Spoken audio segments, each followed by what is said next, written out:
Hello friends, so welcome to an isolations special and we're going to literally go from shoulders, chest, stomach and hips, isolating muscle groups. It's all going to be to do with core muscles, so enjoy.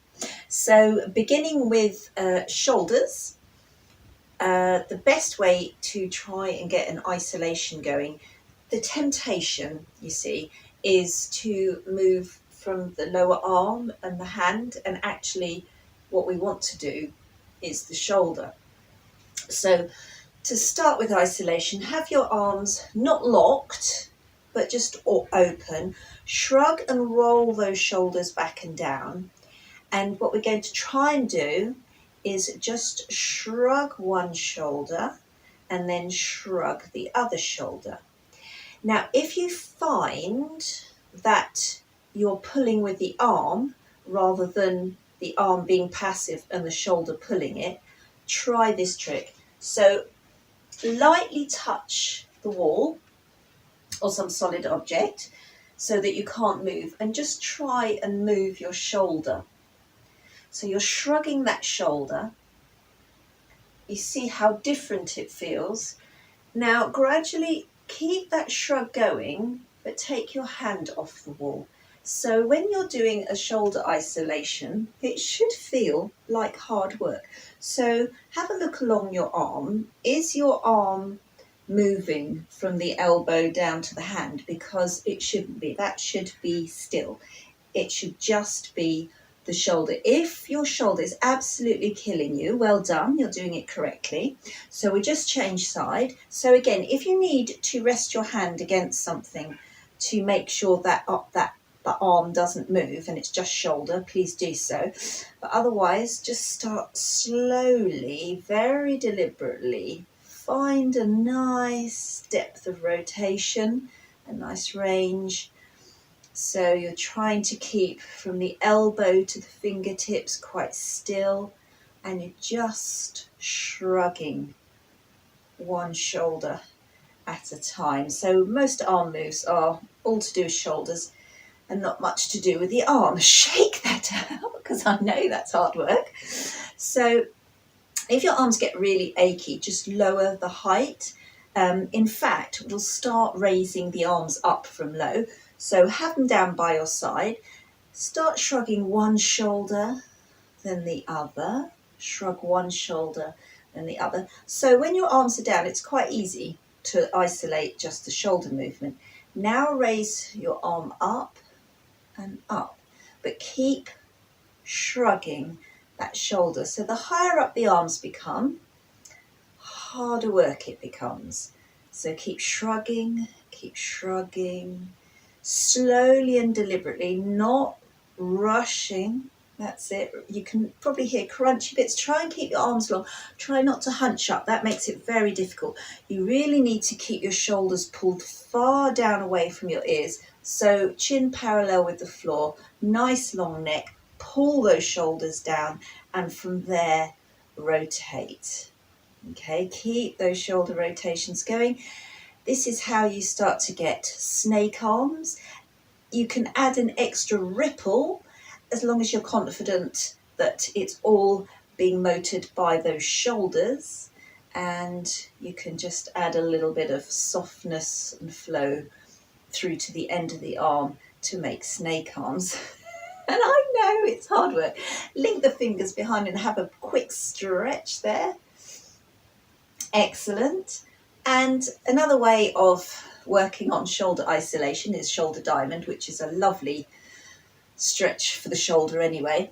So have your hand out to the side, squeeze the shoulder up to the ear, pull it behind, pull it down, press it forward.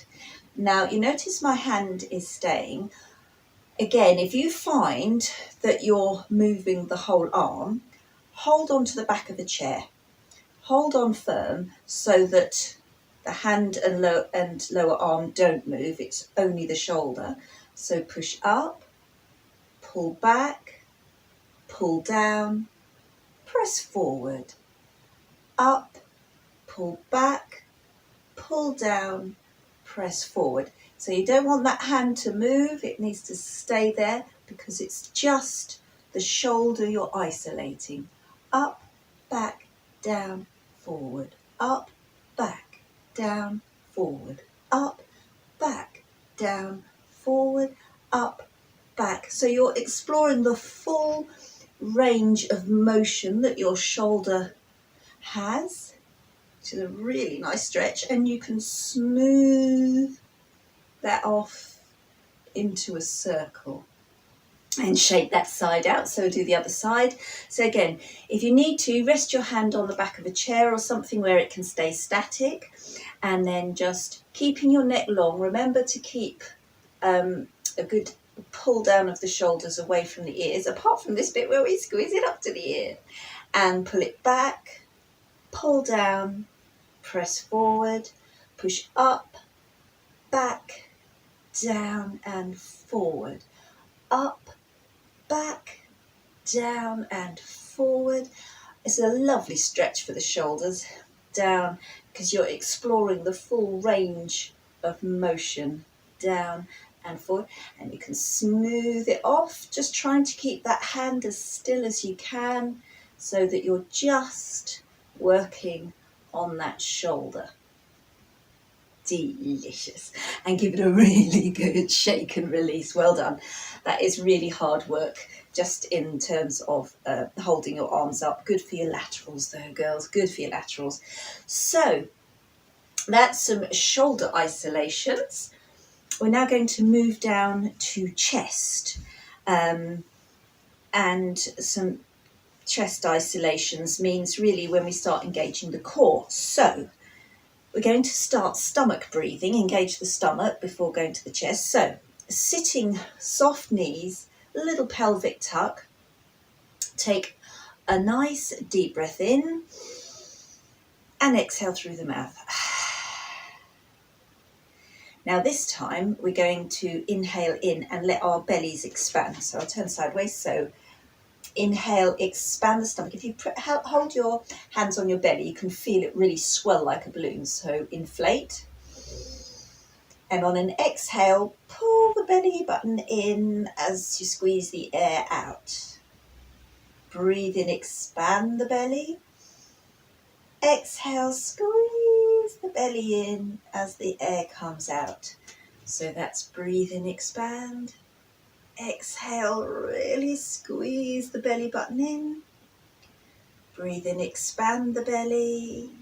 Exhale, squeeze it in. Breathe in, expand. Exhale, squeeze that air out. Now hold that there, hold that there. So that's sort of your starting position. Nice firm pulled in abs. In order to isolate top from bottom, what your stomach muscles doing, when they draw in, they're helping a separation from the rib area. Then you have the abs holding firm, which keep you separate from the hips. So if you've got your abs are pulled in, then it's much easier to isolate the top half. Another thing that's going to help you isolate the top half, the torso, is to actually lift it up as high as you can. So stretching along the side muscles. Now what happens is we arch. So what you need to do is soften your knees and then get a little pelvic tuck so that you're not arching and pushing out like that, which is uncomfortable for the back. What you want to do as you lift those ribs, soften your knees, have a little seat, then tuck the pelvis, hold firm in the abs, and that is your starting point. Oh, and breathe. Okay, so we're just going to do chest raises. So raise up your chest as high as you can. Try not to raise up your shoulders too. You want your shoulders pulled back and down as well. There's a lot to think about. Soft knees, tail tuck, shoulders back. And from there, and it doesn't matter how high the chest goes, it's more the technique that's important. And then to draw that chest down, you actually use your stomach to squeeze the chest back down again. So pushing it up, draw the belly in to pull the chest down. Press up and in, up squeeze the belly, up, squeeze the belly, up, squeeze the belly. What we could do with actually is maybe some music in the background, little something to move to, take your mind off any pains. So, I don't know if it's on. So we're going to bear those postures in mind. So that's soft knees, tail tuck, tummy in, pushing up and crunch it in.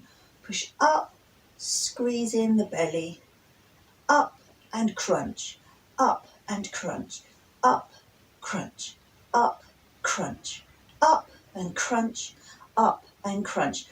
Don't forget, try and keep that tailbone tucked under, up and crunch. Not having any luck with the music, so we won't bother.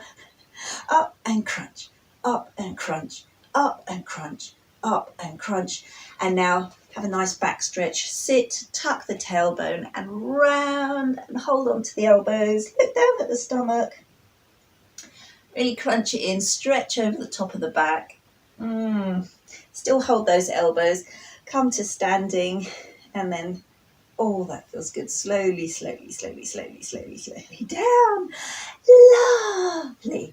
So the simple raise is one isolation for the chest. The other is to move the chest side to side. So again, you want to feel nice and grounded. So sit deep into the floor, get your tail tuck, firm abs, and then lift the chest. So the higher the chest lifts, the easier it is to move. And we're just going to slide the side of the ribs one way and slide them the other. Now, if you've got a mirror, it's really useful because sometimes you feel your chest is sliding, but actually what's happening is your shoulders are instead dipping. So you want your shoulders completely level. Again, roll them back and down, sit, tuck, and just press the ribcage one side, press the ribcage the other side, side to side to side to side.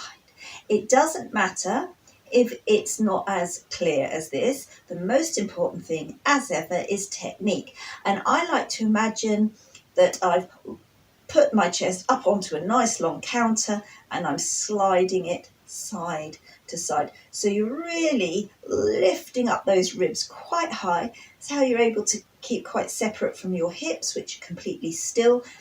If you find some of the chest movements challenging, it's quite good to practice seated because you don't have the temptation of moving hips, and it really helps you move and find those isolations and shake that out. Don't worry if you get quite achy here, that's because you're using muscles we don't use often enough. So we've got our raises and crunches, raises and crunches. We have the side to side to side. We're going to put them together in a square. So slide across, thrust up, slide across and crunch it down. Slide across, press up, slide across, crunch it down. Across, up, across and down. So you're making a square. And once you've made a square, you can round the corners off and make a circle. So it's still the same principle. You're coming to the side, you're pushing up, you're coming across, and then you're really squeezing those abs in and going across, pushing up, across, and crunch. And remember about posture and back. So you don't want to find yourself starting, it's very hard actually to move like that. What you need to remember is your posture. So try and remember to keep sitting deep, tail tuck, and then across, push up, across, and crunch, across, up, across, and crunch. Because the thing about belly dance is it's all about good for the spine, so you never compact on anything.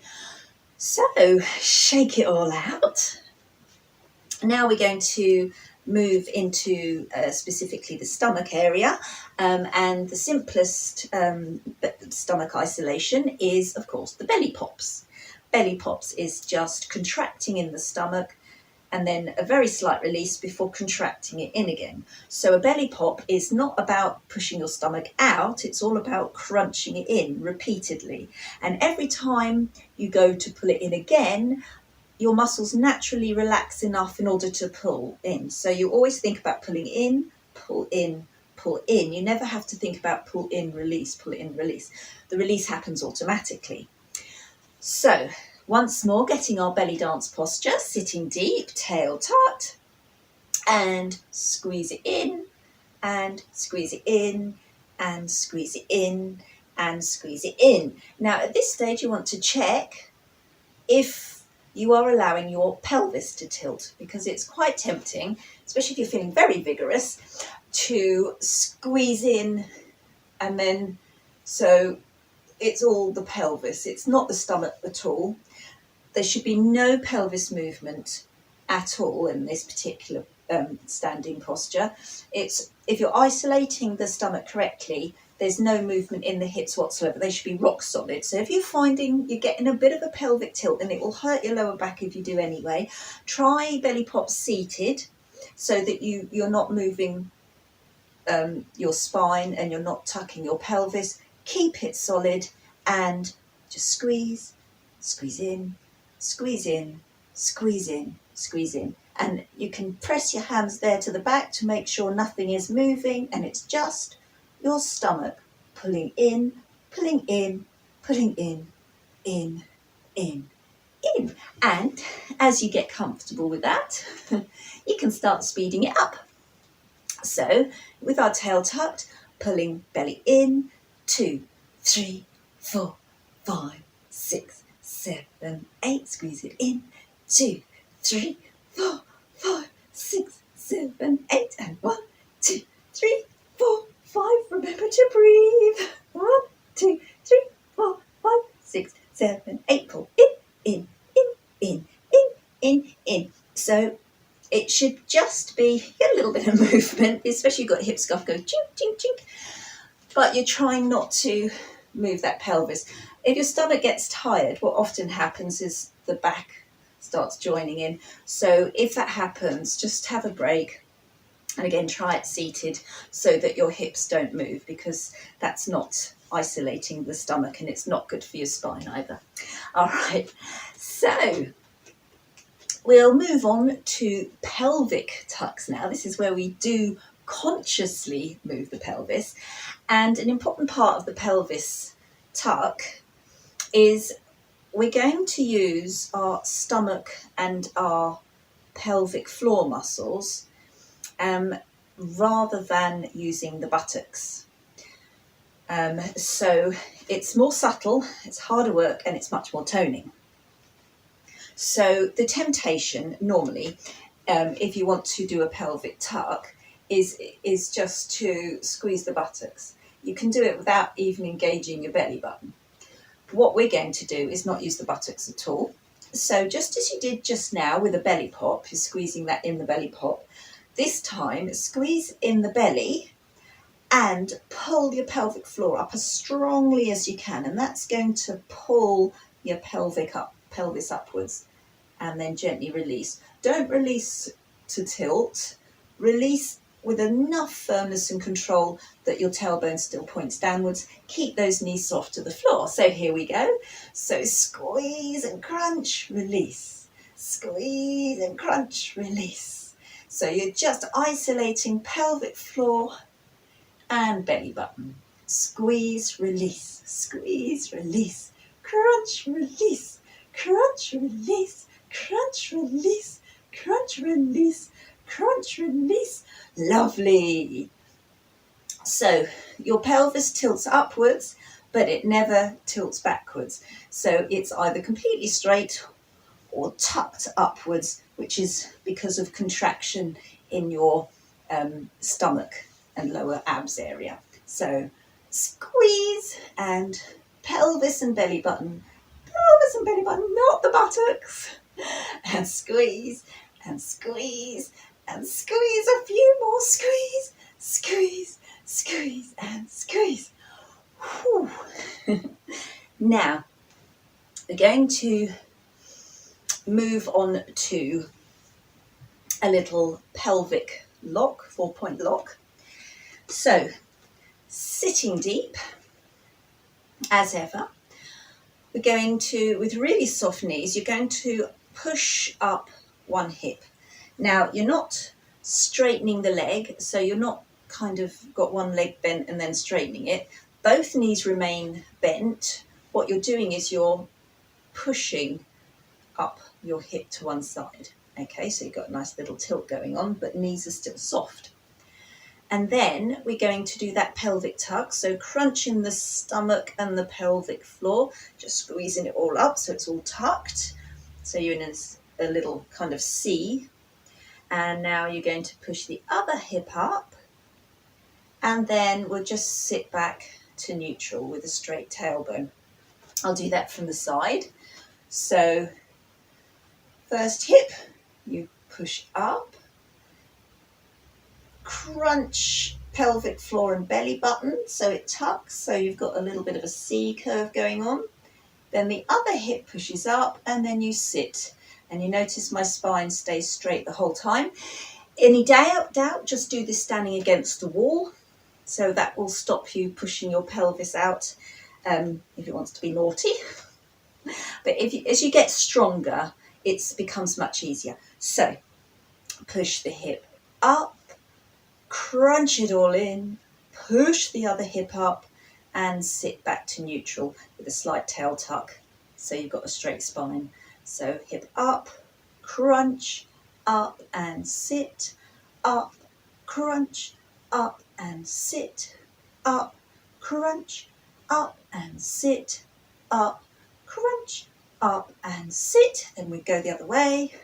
Hip up, crunch, up and sit, up, crunch, up and sit, up, crunch, up and sit, up, crunch, up and sit. And you'll find, shake those legs out. It's quite a leg workout too. Now, as with all of these, when you've got your slides and your different points, you can then smooth it off. And this becomes an ummi, which is a pelvic hip circle. But as ever, you never tilt back on the pelvis. The pelvis bone is either straight to the floor or slightly tucked upwards, so the back is always safe. So we're going to go up, crunch it up, push it up, sit, neutral.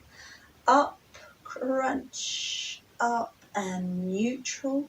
Up, crunch, up and neutral, and reverse. Up, crunch, up and neutral. Up, crunch, up and neutral. Up, crunch, up and neutral. And from the side, here we go. Up, crunch, up and sit. Up, crunch, up and sit.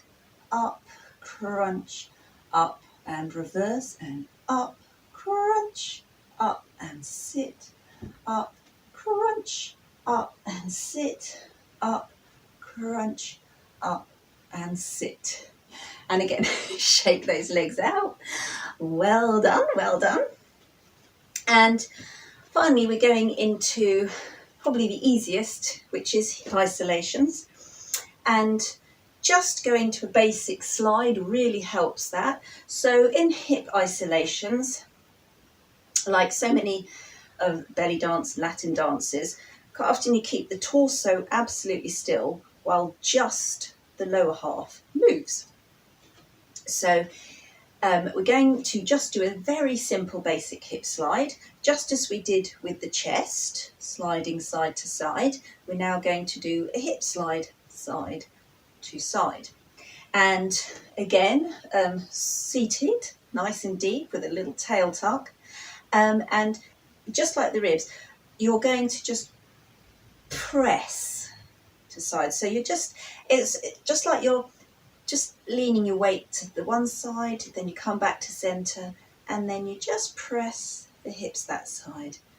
So what you're trying to do is keeping this torso absolutely static while just the hips slide and move beneath you. And in order to increase that separation and therefore the range of movement. But the better your posture, the easier that movement will be. So you want your chest to be as high as it can be, as if you were doing the slides, but hold it there, keep them up, sit deep, get your tailbone tuck, so you've got as much separation between the hip bone and the rib cage as you can have, and that will really help the isolation. Arms out to the side and then just push, push, push. So the ribs are still and the hips are just gliding smoothly side to side. Keep the knees slightly soft, so you're just trying to keep on level, so everything's going in a straight line, side to side. And as you warm up, you'll start to feel that maybe you can press a little further as those muscles and ligaments start to stretch a little. So that's just a simple side to side. And then we have a full circle. So you're pressing all your weight to the side, you swing the weight forward, you push to the side, and then you come to a neutral seated position, still with that slight tailbone tucked. That means that the circle happens in front of you, but you don't tilt back at all. So if I did that from the side, your starting position, tailbone tucked, you push to the side, you press those hips forward as you swing the weight to the other side, and then you slide back to centre like you're about to sit on something. Side, press forward, side, come to centre. And so you're just always pushing forward. Your belly button is your centre of gravity, soft knees, and just keeping that spine straight. And again, if it helps, stand near a wall so that you only ever push forward, you're not pushing back. At this stage, that's a flat back torso, that's completely different, and maintaining a straight spine. We're just doing a very simple Egyptian style hip circle. Everything all on a level, no tilting of the pelvis. The pelvis is not involved in this whatsoever. We are just using our legs to press our hips in isolation, keeping the rib cage lifted. Sometimes some of these basic moves are as challenging as the more complicated ones. Good. So that's your simple hip circle. And another thing to further challenge as an isolation, another way of doing a hip circle, is with your straight-legged circle. So rather than sitting deep with that nice range of motion, have your legs very close together, still sitting, and start pushing and pressing. So it's the same circle, but it's much more limited in range, but actually requires even more stretch and isolation through the core. So you really have to stay strong. As ever, there's no tilting on the pelvis. In fact, when your legs are quite close together, there's much less temptation to tilt. So again, from the side, not locked legs, but fairly straight legs with a slight softness in the knee and a little tailbone tuck, and just pushing. And you're really trying to keep that rib cage still. So you're just getting this little rotation. You're just pressing those hips, keeping a straight pelvis, and then obviously reverse for a bit of variation. And I'll step my way around. Okay, so that is hip isolation, and my final favourite variation of a hip isolation is, of course, a figure of 8, because it is divine for the spine. That's a good catchphrase, divine for spine. And with this one, if you're trying to make it in isolation, I was getting all arms in there, but keeping it strictly as a hip isolation, again, the tailbone tuck, and you're going to swing one hip back, get that natural cross through, shift the weight into the other leg, swing that hip back, shift into that hip.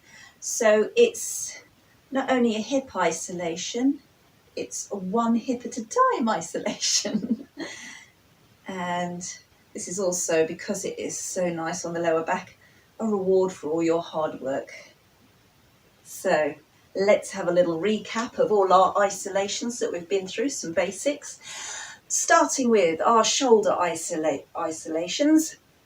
So we'll start with the shoulder diamond, up, back, down and forward, keeping that hand still, so ensuring it's just that shoulder, and then smoothing it off into a roll and doing the other side. So up, back, pull down, press forward, up, back, press down and forward, keeping that hand as still as you can, and then smoothing that off into a circle, and then with arms wide, alternating shoulders, shrug one shoulder and the other. And again, you can finish the line off a little bit with your fingers, but basically you just want to be shrugging the shoulders. It's not being driven by the elbows or arms, just the shoulders are pulling back, pulling back, pulling back, pulling back.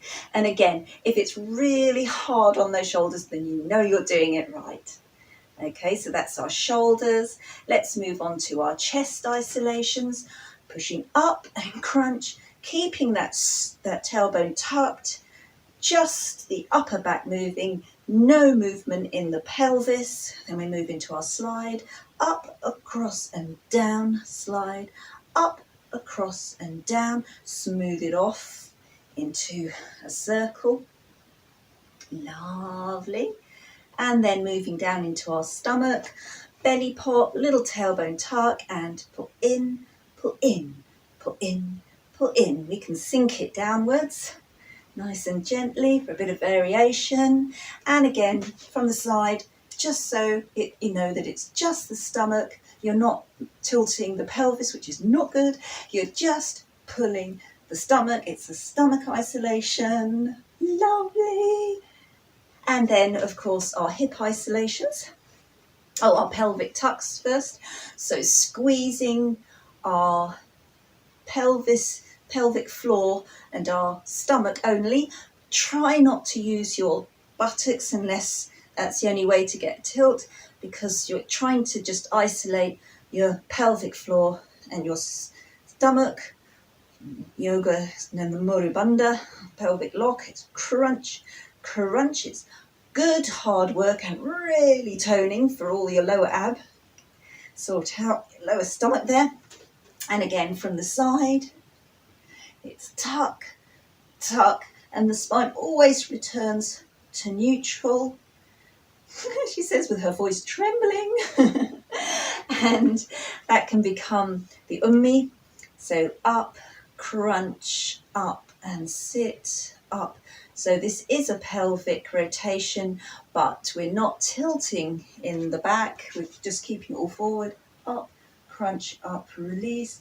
So otherwise, the spine nice, healthy and straight. And then into our slides, side to side, nice and relaxed, trying to keep the ribs still. And if you keep the ribs really high, gives you more freedom to move those hips. And then pressing that forward. As you come forward, to ensure that you keep a good spine, as you come forward, if you really squeeze those abs in, release, really crunch those abs in. By crunching the abs in and doing that hover, it ensures that that spine stays straight and doesn't tilt. So it'll be really crunch it in, press forward, really crunch it in, press forward, really crunch it in. Lovely. And then there's more straight-legged hip circle where you're just pushing. It's a good challenge for the balance. Keeping it all in, and again keeping that spine nice and straight. Good. So slightly straighter legs, not locked knees but straighter legs, and a reward of a yummy figure of 8. And well done if you got through that. And just pause and practice any parts that you would like to, or that you find a bit challenging. And as I said, it's really helpful to either stand against a wall to make sure you're not tucking the pelvis. Upper torso isolation's much easier if you're seated. It's much easier to find that isolation. And for shoulder isolations, touch the wall, hold onto a chair so the hands don't move, and you can just isolate those shoulders. And if you managed all that, well done.